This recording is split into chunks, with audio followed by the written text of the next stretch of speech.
That's the how does story, one wrestle man. with God? Do you wrestle with God? With every word. So what does that mean? Well, look, man. Well, look, part of the reason that you're so successful, in my opinion, is because you actually say what you think. Like, you're not putting on a show. Actually, you have no reason to put on a show. You put on a whole bunch of shows, and they've already been successful. And you're actually asking the questions that are genuine questions, and people can trust you because of that. And that means that you're letting the words emerge as they come to you. And doing that with each word, that's a decision, because you can use your language to manipulate, and you can use your language for your own, say, hedonistic purposes or to gain power. Or you can just say what you think. All of those different choices are a decision. That's a wrestling. That's a moral decision. And it shines in every word. And so it's super important. That's part of the reason why in the Christian canon, the word is the basis of reality, right? It's the it's the process that generates the order that's good out of possibility and chaos, right? And so and Israel, the word Israel means we who wrestle with God. So that's the chosen people, right? And so what that means at a deeper level even is that if you're genuinely wrestling with your conscience, then you're someone who's chosen by God. And I think that's right. That's accurate. It's interesting what you just said. One of Terence McKenna's lectures, he talked about a very profound psychedelic experience that he had where he was given this revelation that the world is made out of words. That everything is made out of words. Like he had just some sort of a profound understanding of what words really mean. Well, how much of the reality that surrounds you has been, what would you say, has emerged out of the realm of possibility because of what you've said?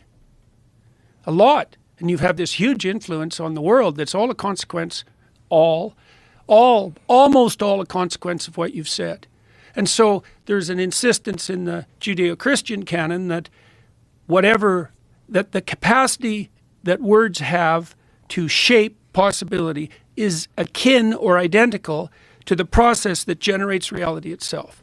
And I think that's true. That's why in the opening chapters of Genesis were described as formulated in the image of God.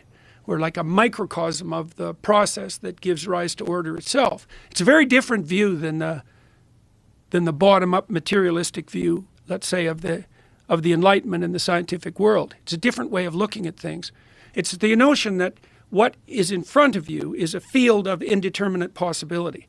It's got some implicit structure, as the scientists insist, but it's open, and you grapple with it, like you grapple with your dawning consciousness in the morning. What confronts you in the morning is a field of possibility, and you approach that with a certain kind of orientation, and you use your words and your linguistic capacity to think to shape that possibility. And if you do that properly, then you make, this is the Genesis 1 insistence again, you make the order that's good or very good, and that depends on your orientation. So in the Sermon on the Mount, for example, which is an instruction manual, Christ tells his listeners how to orient themselves in the world properly. So he says, first, aim with all your heart at the highest good you can imagine. Now, you'll get better at that as your vision clears, but that's the orientation, to do what's right. Now, you might say, like Pontius Pilate said, well, what is right? What is truth? But most people know the difference between right and wrong.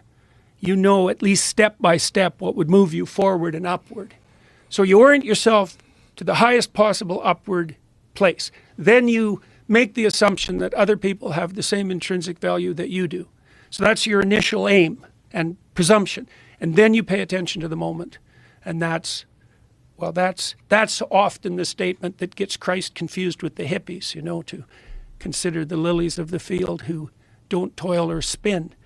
But that's not the instruction. The instruction is to aim up with everything. And then having that firmly in mind, to pay attention, as much attention as you can to each moment, to allow the words to come to you that best suit that upward aim, not to subordinate your language to your own machinations or manipulations or your own hedonistic desire, but towards what's right. And if you do that, then what emerges out of possibility is akin to the garden, to the original garden in Genesis 1, and it's the order that's good. Truthful language brings about the order that's good. And that's, that's a very accurate way of portraying the role consciousness plays in bringing about reality. So, and it's not, that viewpoint, by the way, isn't limited to the Judeo-Christian canon. You see the same thing in the Taoist representation, because in the Taoist world you have a domain of order, that's the black serpent, and you have a domain of chaos. Sorry, I have it reversed. The domain of order is the white serpent, and the domain of chaos or possibility is the black serpent in the Taoist image, the two snakes, head to tail. And your job is to walk the line between them, and you can tell when you're walking that line because that's where things are maximally meaningful.